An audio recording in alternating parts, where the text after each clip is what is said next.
Welcome to another edition of the Zoom with Our Feet podcast, the pod about media production. With me, your host, TMac, professional photographer, videographer, and teacher.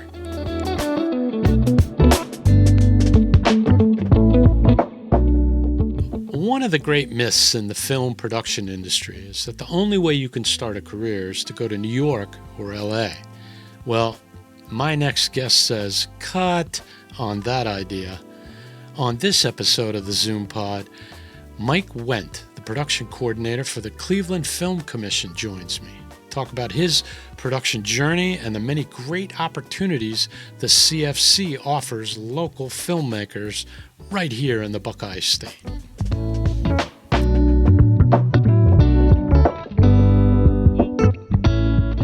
Our guest speaker is in the photo lab. Let's talk to a pro.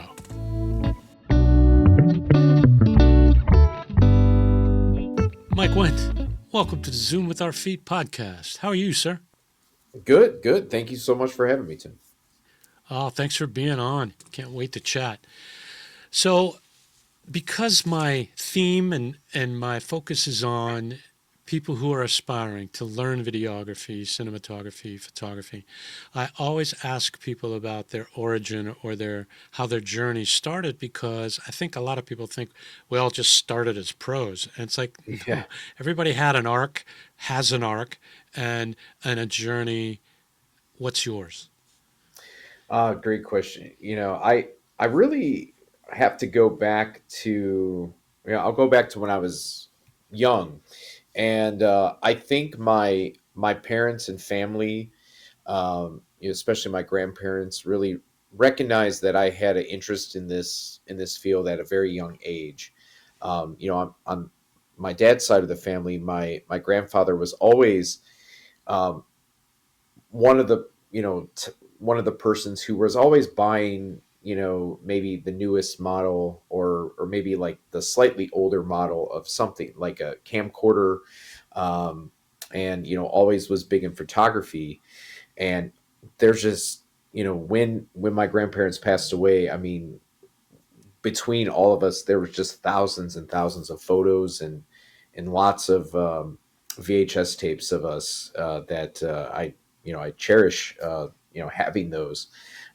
Even if some of us look, even if my sisters and I and my cousins, even if we look like little terrors on those videos, it's just great. And one of the things that my grandparents had was HBO, and so I used to do this thing where we all went to the same church, throughout family. And so what my parents would start doing was like let me buy like a VHS tape from Mark's, and I would bring it to church, and my grandma or grandpa would like record me a new movie from HBO each week. So it was kind of like incentive to go to church. It was like, you're going to get a new movie. I really just kind of fell in love with movies at a young age, and just my dad was a electrician and often did side hustles just at various people that he knew. And there was this woman had a very large collection of VHS tapes, and she also was very organized and had this book that you can read of like each thing. So like she would write little synopsis and who directed it, who starred in it. And so she would then show us something that was age appropriate, because we were probably like under 10 at this point, but me and my sisters. But yeah, I mean, that's what kind of fueled the love of movies at a young age. And I always kind of knew that I would like to go into that. So in my junior year of high school, I got offered to do this leadership council at the University of Akron.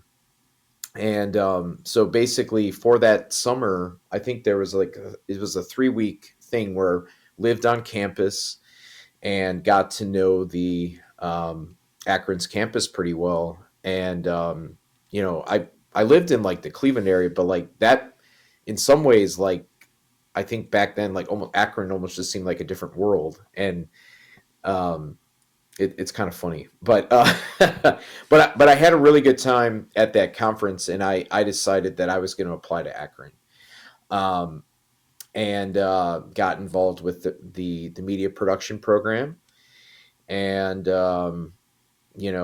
eventually joined WZIP and ZTV, and so I'm sure a theme as we discussed before we recorded, many people were very instrumental in teaching there. You know, Tom Beck from ZIP, and then Dr. Phil Hoffman from ZTV. I mean, having those two basically um, teaching us the ropes, and you know they both had way different styles in teaching, but I'll always remember a lot of times with Dr. Hoffman is that he was very blunt, and sometimes would say if something wasn't good. He wasn't afraid to say that, this kind of sucks, or this isn't your strongest work, and I always appreciated that. um, but I really, I I cannot stress enough like how much of an impact having WZIP and ZTV in my life really changed the course of my college. Because I like the first semester or so, I really there was like I felt like I wasn't really fitting in, and I just felt like this was, oh man, maybe college just isn't as fun. But once I started there, it's like the floodgates open. So many people that I've made connections with that I still talk to this day. It's so great seeing some of my fellow classmates just killing it in various places. Jumping ahead a little bit, but my senior year of college, I was really looking for an internship, and the internship coordinator at the time at Akron, I will not name drop, but she was kind of really she was trying to gear a lot of people towards doing local internships at Time Warner Cable. I think that must have been like they must have had some kind of a deal or something with the university, and that sounded okay, but I was like, I really want to go outside of Ohio, and I want to just stretch my legs a little bit. And sure enough, she was like, "Oh, you could try," But thankfully, one of the students who went to Akron that I was a good friend with, her name's Stephanie Jaros. She was working at Tribeca in New York, so she was able to help me, um, not not necessarily pull some strings, but she was able to help get my resume to the right person. And so, in my last semester, I was in New York, interning at Tribeca, and we were essentially interns for Robert De Niro and Jane Rosenthal, who are the founders of the Tribeca Film Festival. And at the time, Mr. De Niro was finishing a movie called The Good Shepherd. So there were certain things that we would help with. There were test screenings that sometimes had to happen. So we would be like, helping usher people in for that. And then, sometimes I would help take some footage to the editor and everything. So that was really great. I also got to intern for an Italian American production company that was working on a documentary at the time about Little Italy disappearing essentially in New York, or becoming much smaller. So that was a great time, and I thought I would really love to stay here in New York. But as sometimes things happen, there was I had like this one night where for the internship they invited us all to go out to Long Island and have this party. Stayed a little too late, and um, I think I got a cab, and I had these shorts on that were kind of loose in the back, and my wallet it fell out in the taxi, and I should have got a receipt, but I just could not find my wallet, and I ended like using a lot of credit until I got like a new debit card and everything. So it's like quickly amassed like, all this credit. So I'll always say to any aspiring person, if you if you're ever offered to stay at a party, and you feel like you have this need to go back home, like just stay at the party, or just spend the night if you're if you're offered that. Um, but but anyway, there were a lot of things happening in Cleveland though, as I was coming back, so I was really excited about that. Spider-Man 3 was doing a little bit of shooting in Cleveland, so that kind of like gave me like the assurance, like, okay, maybe there's going to be some work here. um then when I came home, it was not easy to find a lot of work. um and there was a lot of trial and error, and there was even times where I was thinking about potentially going back to school just to um, change a career path, just because like there was, I was like, man, I mean, maybe I just don't have it, or maybe this is not for me. um, and I was working at a movie theater, and it was almost a little bit embarrassing, just because like I would see people who knew that I really wanted to work in the film industry, but I was working at a movie theater, kind of making jokes like, oh, you made it to the movies, so what I decided to do was, I took a senior project that I had finished for Akron, for Dr. Geralt. I don't know if that name has ever come up here, Oh, but yeah. so started with a fellow student, Lisa Hunter. Like we did this short documentary about a former radio station here in Cleveland, 107.9 The End, the alternative rock station. And so because like I wasn't really getting a lot of work, Dr. Hoffman, out of his kindness, like allowed me to keep working on this project. So I had access to equipment from Akron and to the Avids, and expanded upon this short project and made a feature length documentary called The End of the World as We Knew It. And that got into the film festival, Cleveland Film Festival.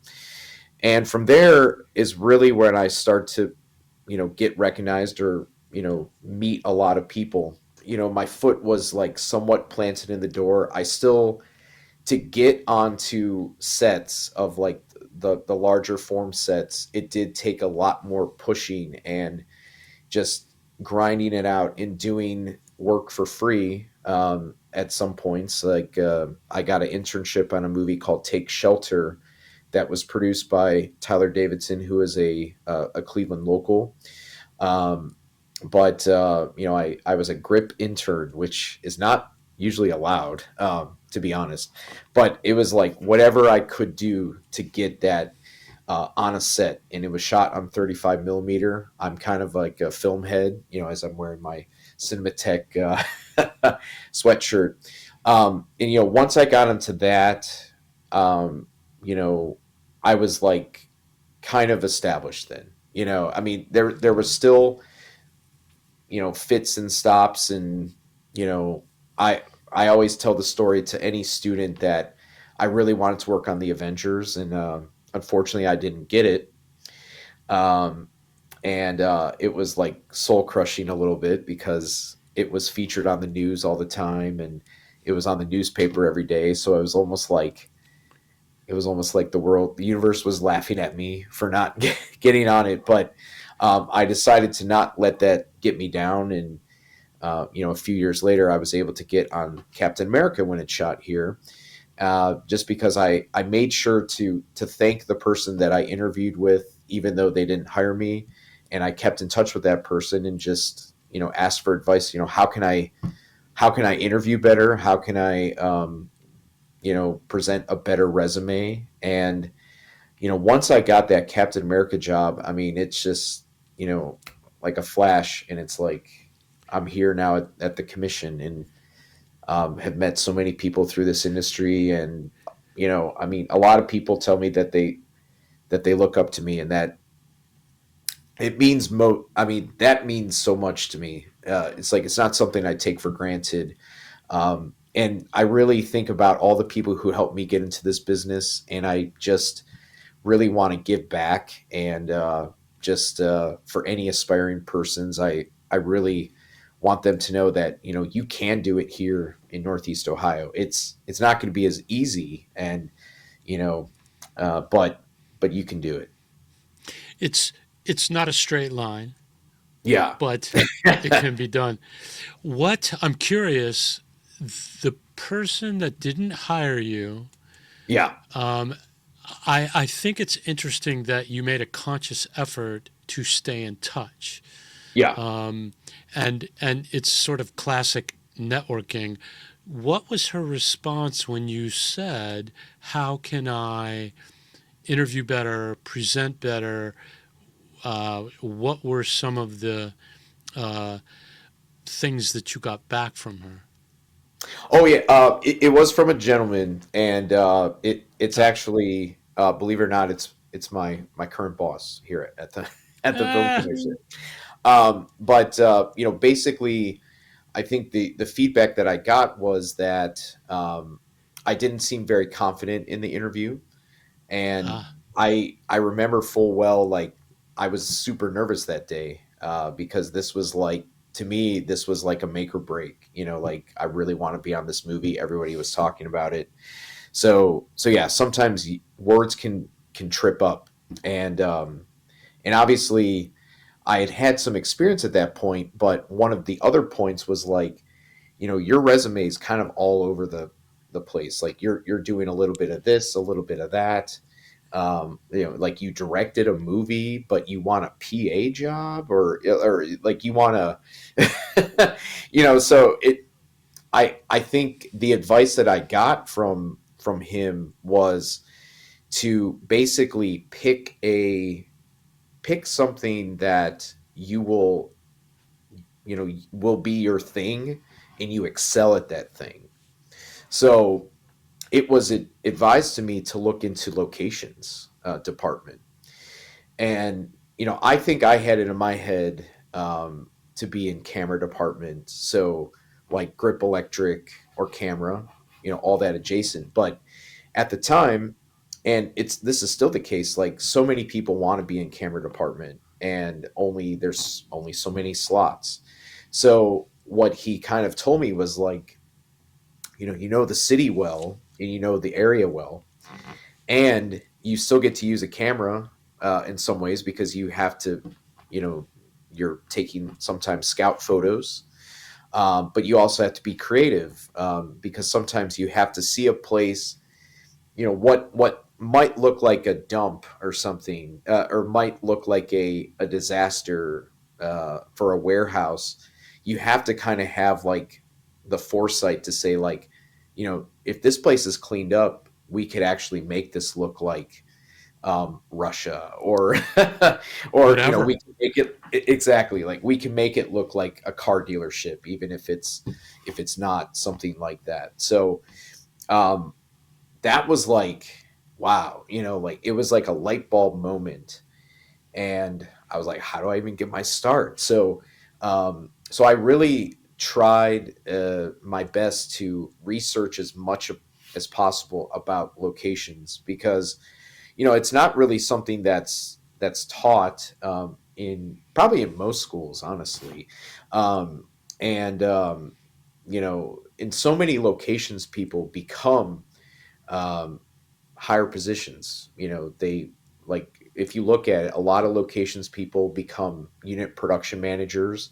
They also will become producers, and all of that. So, um, and you have to basically start at the bottom when you join a department. So for Captain America, I was a locations production assistant, and there was a lot of learning curve for that. Some days it was really, um, because we were going to be shutting down the Shoreway in Cleveland. We had to notify all the different businesses, and a lot of people were not really happy about it. So you have to learn to like to be very polite and because you're going to be guests in their area. And also one day I think it was like the second or third day of filming. There was a car chase scene involving Samuel L. Jackson's character, and it gets shot up by all these like Shield agents, and so we had to myself and one of my fellow production assistants had to sweep all of the bullets and put them in bags and or trash bags, and like you know maybe we just weren't thinking very well, but like, those the bullets add up, and like, so we got everything in a bag, hoisted over our shoulder, and then all the bullets like fell out of the bag. So it's a good thing we learned, you know, the the emergency numbers for like, those like kind of chimney sweep things that come in the streets and clean it up. But locations is, like I said, it wasn't really something that I really ever thought of, but I kind of fell into it and really became known for locations. And so, basically worked my way up the ladder. So did several movies as a locations assistant, then joined the union. So I became a location or assistant location manager. And then eventually I did location manage a couple movies before joining here at the commission. So Well, let's back up a second. So you yeah, are a working professional in the community, yeah, Cleveland film community, Northeastern Ohio film community. yeah, How did you find out about the film commission, number one? And number two, explain what it is and what it yeah, does. absolutely. So I found out about the film commission um, basically when I came back after the finishing my time at Akron in New York, because they would host these mixers every now and then. And so, I have to give credit to, my mom and other people who would, they would see stuff about like in the newspaper or whatever, like, there's these, mixers, if you really want to get in this industry, you should probably go. So I would go, and a lot of times I didn't know a lot of people initially. I always like liken it to, uh, at the very beginning of the movie Animal House, where you have there's like Flounder and Pinto. They keep getting introduced to the same people. Uh, that's kind of what it was like. Where like I would go up and introduce myself to somebody who was probably way established, and they'd be like, "Oh, nice to meet you. Have you met this person?" And it's like, like, "Oh, yep, met them last time." But I always advise people to give the mixers a shot. And really, eventually, people did start recognizing who I was, and I always then make it a point to when I meet people at these mixers is to really try to like figure out a way, how can I remember this person's name, because they might be as nervous as I was, and it's good to make them feel personable, and that you're actually remembering who they are. But the film commission, we're a 501c3 nonprofit, whose mission is to bring projects to Cleveland, and in turn get people jobs on those productions. We also, the last couple years, we've really upped our basically some of our own resources, and we're a small office of 6, but we have offered a lot more workshops, especially for free. We just had a very successful production assistant workshop just earlier this month in January, where we had I think a little over 160 persons in, and we had a speaker that who I now consider a good friend. He is one of the basically legends of the locations world. His name is Kokai Empa, and he's worked with Steven Spielberg, John Singleton, Spike Lee, I think Tony Scott, amongst many people. His first film was The Color Purple. So Wow. anytime I get the chance, I just ask him certain questions about like, what's it like working with Yeah. Spielberg and everything. But Yeah. that, it was great to have him here, and he was so generous with his time, and um, really inspiring to a lot of the people who were trying out here. But my main job at the Film Commission as the production coordinator is to be one of the first lines of communication if something is thinking of shooting here. So that includes scouting, but also really showing them all the different resources that we can offer here in Cleveland, especially crew members, and also production companies that can help them achieve what they need. Also, connect them with the schools, because sometimes productions like to work with the colleges to give people experience. And especially right now, there's a big call for diversity in the work field. So we try to work with those colleges and recognize certain communities that have maybe been not offered as many roles before. So then we can give them their first shot on a movie. And to me, that's so important, just because I think when you live in Northeast Ohio, at times, there is a perception that this is not a film town, or this is not a place where you can get that career. Where the cliche, of course, is you have to go to either the coasts or you go to Atlanta. But we're really trying to build something here to show that Ohio, and especially Northeast Ohio, has a lot to offer for filmmakers. And we just want to see, when people go to school here, we would love if they stay here, and thrive in this profession. If you are a um, aspiring men, Mike, coming out of Akron, and you have ideas to be in on the production side, Yeah, how besides the mixers, because I love the education component, um, yeah. what's your advice? Find out about the mixers, reach out to the commission, um, and find out what's available. If they're interested in that, how do they do that?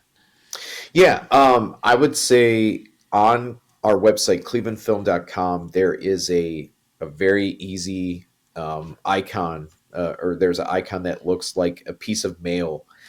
Just sign up for that. That's the newsletter. When we get the okay or the thumbs up from productions to provide an email in which you can submit a resume, we do that as soon as we can. We also have a free database that people can sign up for, and that is sometimes used by productions and also producers for various things like commercials or even films. Sometimes they'll filter out who's maybe on the beginning level, the production assistant level, but also for all different departments as well. um, I think another thing that oftentimes that I like to do is be a connector. So oftentimes I get reached out to by aspiring people who might have an interest in camera, of course. That's always the most frequent. But sometimes it might be costumes or sound.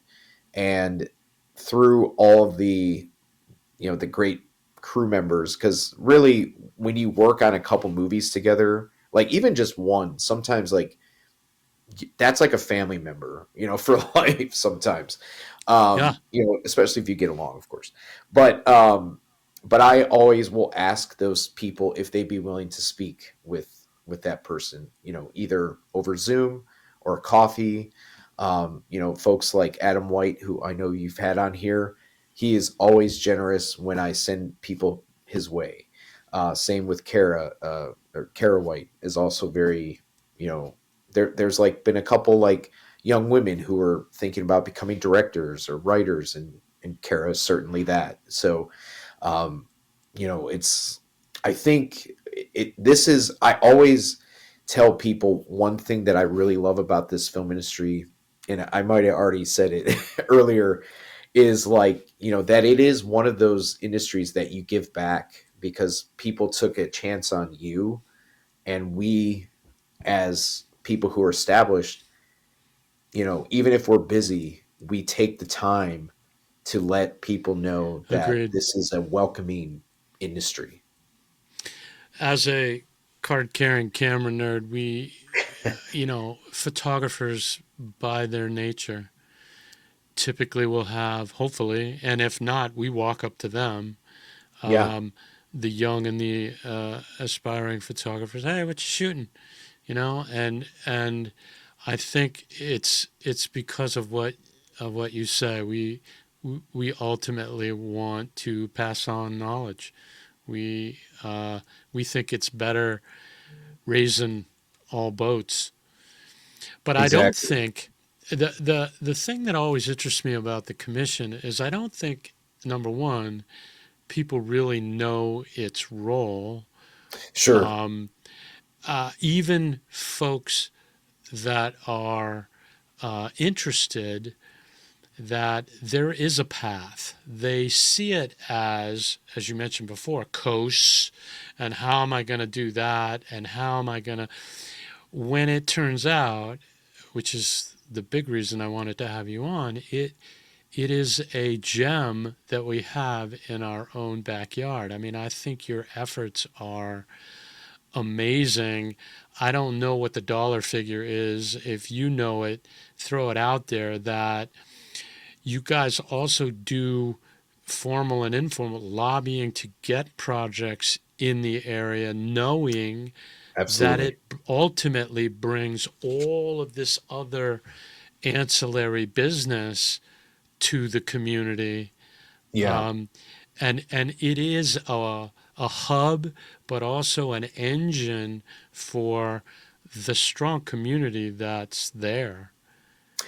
No, you brought up a really great point that you're right. There is sometimes there is a perception or misconceptions about the commission at times. I think some people think that we are a funding entity for movies, which, hey, I wish that was that was the case, because there would be probably a lot more things shooting here, or if we had unlimited pool of money to offer people, that would be great. But what we are is an economic driver. So we do advocate for the tax credit with the state of Ohio, and this year we're so excited that the tax credit was doubled, so now it's up to 75 million a year annually. And there's also a 25 million carve out for infrastructure, which is sometimes there's a lot of people have been hoping over the years that some more sound stages will pop up. And right now there's a fully fledged sound stage out in Burton, Ohio, which is not too far from downtown. It's about 35-minute drive. Also, TRG Multimedia, which is located in, just in Brooklyn, Ohio, right on the Parma Cleveland border. They're putting in a volume array, which is really cool. Which is the same technology that they use or sets, basically to shoot the Mandalorian. So I don't know, like there's a lot of great things, but by pushing the state to push the incentive even higher. Right now there's a bill circulating that would potentially raise it to 100 million. And that's been a figure that we've been trying to push. And I know it's not always an easy sell, because a lot of times there is thoughts that, why does Hollywood need, discounts or rebates? But if you look at almost any other industry, there are incentives to bring, the car industry here, steel industry, all Correct. those type of things. And I think a lot of times, because a movie is, you can't touch it, you can't like buy it, or I mean, eventually you can buy it, but or like on a disc or digital. But there's a lot of perception sometimes that it's just what's called, or they think of it as Hollywood handouts. That's like a Right. buzzword that some of the politicians will use.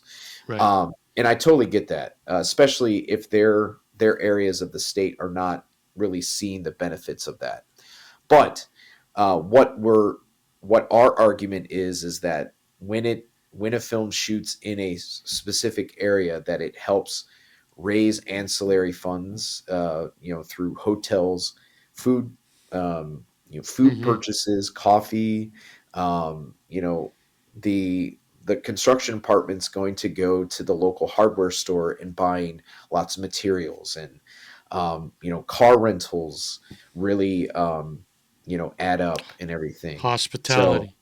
yes, and so like it's always like great when we have something like a Superman, for example, and then we're able to communicate with the various hotels that they tell us the room nights, and it was so great when all these people were here. So that's what we're trying to tell our state, is that we this is something that helps bring extra business that wouldn't otherwise be here.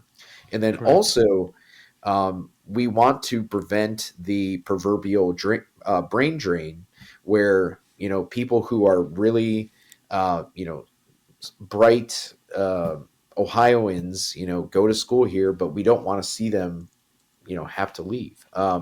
So yeah, I mean, that is that's a lot of the message that we're trying to sell. And I think the state is really starting to catch on. It helps that we have bipartisan support, from both sides of the aisle. And I really hope that it just keeps growing, from here. So if, you know, aspiring sound folks, uh, camera folks, they get all the love, grip, lighting, there are also pathways to other things. Like you said, location work tends to lead to management, um, and and um, post production, all of the crafts, and they are crafts. When I use that word a lot with students, and sometimes they'll say, "What do you mean by crafts?" These are craftsmen, right? Yeah. These are specific jobs and departments and craftspeople that have spent their lives honing these skills, and special effects. You could, the list goes on. So um, have them contact you through the website is the best place to start if you're that junior and coming to your senior year and you're starting to think about what am I going to do next step. Yeah. um, Contact you guys via the website. Yes. Yes, absolutely. On our website, there is a drop down menu that has our staff listings, and each of us are available for one on one Zooms, or, even if it, say, if they happen to be in close to downtown, I'd be willing to buy people coffee. But, you know, Huge coffee budget. yes. Yeah. But you could either schedule with Bill, who is the president. There's Maria Russo is our workforce coordinator, and she works a lot with the schools. Maria is, I give her so much credit, because I mean, she really really cares, and she works sometimes far beyond our normal hours. Yes, indeed. Um, and then myself. And then even Lowell Perry as well is he's our chief diversity officer and our he's basically the main fundraiser for the commission, but he also is a man of many talents and kind of dips in different he's an actor but also is very well connected. So we have this kind of this knowledge and experience. And I I really, when I get one of those like requests in my inbox, for to have like a session, and we just call them like info sessions, but sometimes I call them strategy sessions as well, because I like to just listen to the person and just listen to their concerns, and then I can tell them my thoughts, but in letting them know that not every path that even that I'm presenting might be the right path, but eventually you will find your way. So yeah, I mean, it's and sometimes, like I said, we are a 9 to 5 office, but sometimes I'm here late. Sometimes Bill's here, Maria and Bill are here late as well. It's sometimes like whatever is required for the job, we are willing to put in the time and the effort. Well, on the website, I've been on it many times, has all of your contact information. So Yes. email and reach out and get your path started.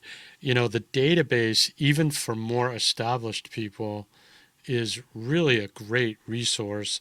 I'm a niche within a niche, um, being a photographer, but just being on the database and offering that specific skill maybe to someone with a smaller production who may not even be thinking about that, Yeah. um, is a great resource for me, and also for the what I would call the folks just getting to the point where they're producing a project.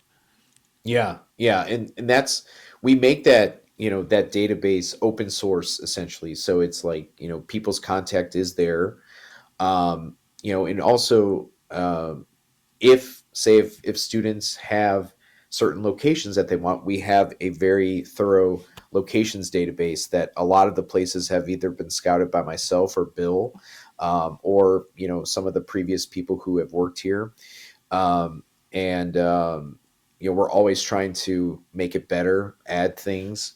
um, I there's sometimes I every couple months like I kind of do a review, and some of the things are maybe a little outdated, so I schedule stuff with the intern so we can go and get some updated photos. And I sometimes cringe at even some of the photos I took when I first started here at the commission. I think I would never call myself like a professional photographer, but I've become much more adept at photography through all of the reps that I've had to do of scouting for things. And I know sometimes like after like now looking back many several years that I've been here, there have probably been times like, all right, maybe we didn't get that because maybe those pictures were junk. But I lean on some of my other fellow locations people who are like there's one gentleman in particular, Tim Kineski, is probably our finest scout. Because sometimes like people call me the locations guy, but I'm like this guy, like his pictures are amazing, and he's even offered, and I've gone with him times to like just learn how to be better, and also he's taught me certain things with Lightroom to make like what I think might be a really badly out of like um Fix oh that horizon, baby. yeah, exactly.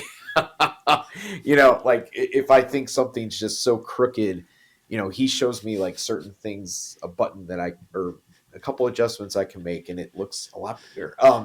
But yeah, I mean, so we make that location database available, and really, um, there is a link on each of the locations that you can request further information. And so then usually what I do is I will then make a connecting email with the owner so that we can start the conversation. In the past, we would sometimes just give the information, but I find that sometimes that's just like giving a young person like an anvil and they just fall, because Yep. sometimes you don't know exactly what to ask, or you don't know exactly how to approach it, because filming location, like securing filming locations, there's an art to it. So often just try to do that handoff and make a case for the, especially for students, that okay, they may not have a big budget for this, but they they're working with a school that has insurance. And I always tell students, like, make those people feel like VIPs. So if you have crafty, or you have nice catering, maybe that their moms or or relatives are making for them, offer that to the person, let them watch the filming. Just make everything VIPs. Because everybody had to start somewhere. So like we really want to help people show that you can still get some of these higher end locations, but you just there is a tact in a way to achieve that. A way to do it right. Exactly. What is the what is the future of the commission? Strategic plans, goals. What's your? You mentioned the increasing the overall amount of business brought in, but what other goals does the commission have Yeah. moving forward? No, that's a great question. We are always talking about ways that we can engage more with the community. Um, so the one of the cool things that we've been doing the last couple of years in the month of February is that we team up with a documentary that has a diversity element, and also has a Cleveland tie to it. So I'm going to be offering or we're offering a free screening for a documentary that is going to be. I want to get it right, so I don't want to give anybody the wrong information. But it's on February the 28th. So we're going to have a free documentary screening of this film. It's so good. It took the filmmaker 17 years to complete, Wow. because it's called Fast Dreams, and basically the filmmaker followed this young woman from age 13, um, who was basically she was kind of eyed as like the a good, like a very good runner, and eventually she makes it to the Olympics. And one of the things I think that's very poignant about the documentary is that it shows the aftermath of the Olympics. It's like, for the 2 weeks that the Olympics are on, those people they're like roses thrown in the streets, and like they're like golden gods. But then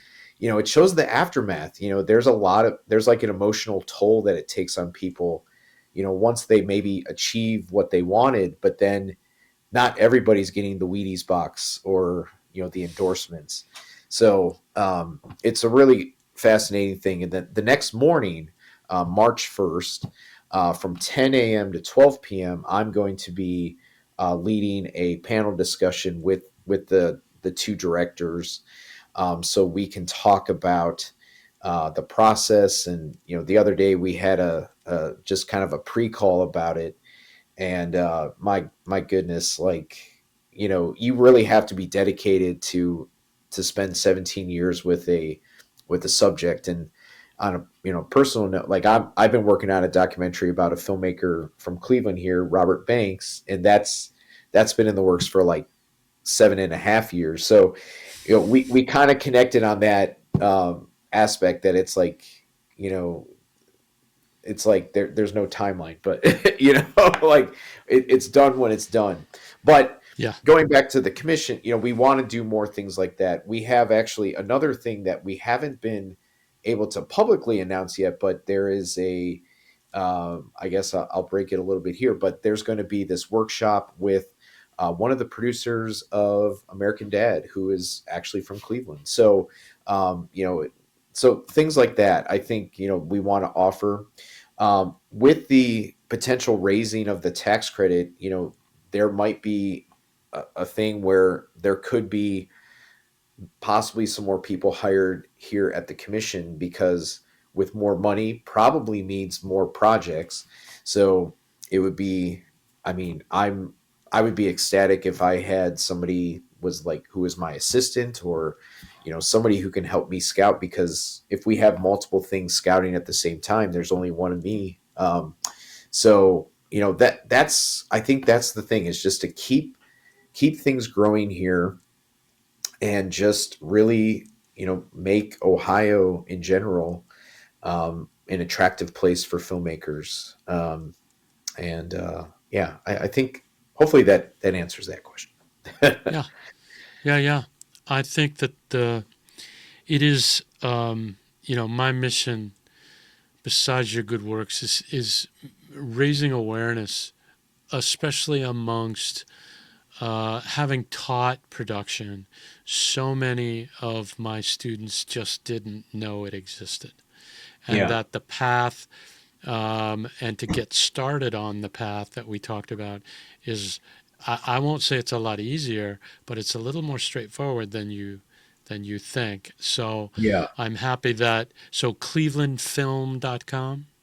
Clevelandfilm.com is our website. And like I said, you can find all of our contact info on there. We're also pretty active on social media. I help one of my coworkers, Julie, do some of the the postings on Instagram and Facebook. We're I think we might have to go into Blue Sky soon, because I think some people have been going to that. So, but that's another thing, is like, it would be nice if we could eventually, hire a full-time social media person, because, I'm not saying I'm like, I'm in my early 40s now, but it's like I'm starting to like lose touch with like how to how to do some of the posts, how to like engage with the younger people, because like I'm now getting, I'm not old, but like I almost feel sometimes old when I go to some of these events around here.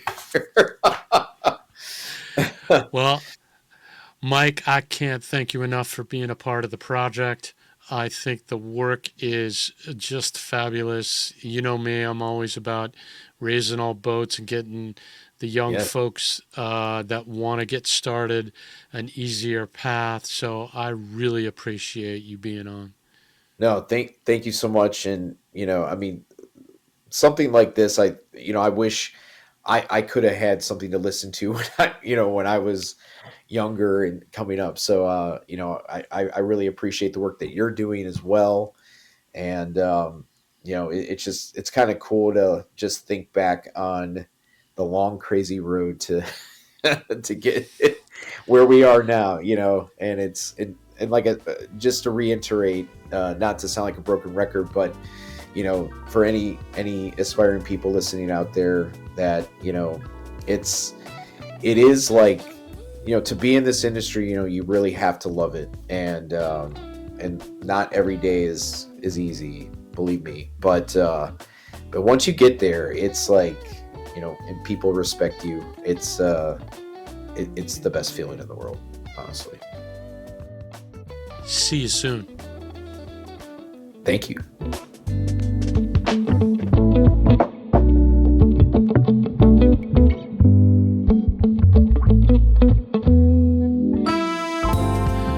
Thanks again to Mike Wendt, filmmaker, location scout, and production coordinator for the Cleveland Film Commission. You can check out all of the Commission's great work at clevelandfilm.com and on their social media channels. The Zoom with Our Feet podcast is a production of TV Commando Media. Check out our lineup of great guests on YouTube at Zoom with Our Feet, or wherever you listen to your podcasts. The ZoomPod theme is by Novembers and their funky groove, Cloud 10. Until next time, filmmakers, sometimes the path to a career is right around the corner.